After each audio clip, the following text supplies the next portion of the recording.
रक्षा मंत्रालय ने कहा 2028 तक रुकेगा इनका आयात, सेना के 928 और आइटम में दिखेगा। Make in India. नई दिल्ली। रक्षा मंत्रालय ने सैनिक साजो सामान से जुड़े 925 कलपुर्जों और सब सिस्टम की नई लिस्ट को मंजूरी दी है, जिन्हें सिर्फ भारतीय कंपनियों से ही खरीदा जा सकेगा। मंत्रालय ने रविवार को कहा कि इस कदम का मकसद रक्षा उत्पादन में आत्मनिर्भरता लाना और देश में ही रक्षा उत्पादों के निर्माण को बढ़ावा देना है। इस उद्देश्य से मंत्रालय की चौथी लिस्ट है। इसमें शामिल चीजों के विदेश से आयात पर अगले 5-5.5 साल में प्रतिबंध लगा दिया जाएगा।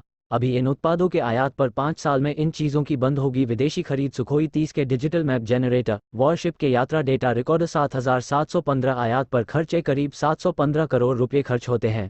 इन 928 चीजों में रिप्लेसमेंट यूनिट, विभिन्न मिलिट्री प्लेटफॉर्म से जुड़े सब सिस्टम और कलपुर्जे, इक्विपमेंट और हथियार शामिल हैं। रक्षा मंत्रालय ने दिसंबर 2028 तक इन चीजों के आयात पर प्रतिबंध लगाने की समय सीमा तय की है। इससे पहले रक्षा मंत्रालय ने 3 और ऐसी लिस्ट जारी की थी। ये लिस्ट दिसंबर 2021, मार्च 2022 और अगस्त 2022 में जारी की गई थी। इन लिस्टों में शामिल 2500 चीजों का देश में ही उत्पादन शुरू हो चुका है और तय समय सीमा में 1238 अन्य चीजों को देश में ही बनाने की तैयारी है।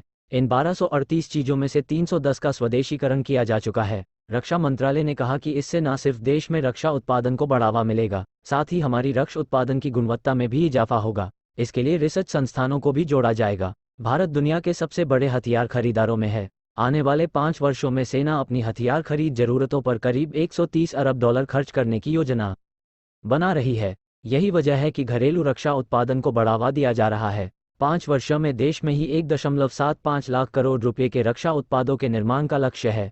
देश में निर्मित HT-40 एयरक्राफ्ट के स्मार्ट मल्टीफंक्शन डिस्प्ले और हल्के लड़ाकू हेलीकॉप्टरों के तेल tank, gear box, valve, tyre शामिल हैं। पहले भी आ चुकी है। दिसंबर 2021, मार्च 2022 और अगस्त 2022 में जारी हुई है 3 लिस्ट में शामिल 2500 चीजों का देश में उत्पादन शुरू हो चुका है। 1238 अन्य उत्पादन में 310 का स्वदेशीकरण पूरा। तय समय सीमा में इनका उत्पादन भी शुरू होगा। स्वदेशी शिप और मिसाइल टेस्ट कामयाब सफल रहा। पहला वार भारतीय नौसेना में हाल में शामिल हुए वॉरशिप INSS मोरबगांव से ब्रह्मोस क्रूज मिसाइल का पहला टेस्ट पूरी तरह सफल रहा। इससे समुद्र में भारतीय नौसेना की मारक क्षमता में इजाफा हुआ है।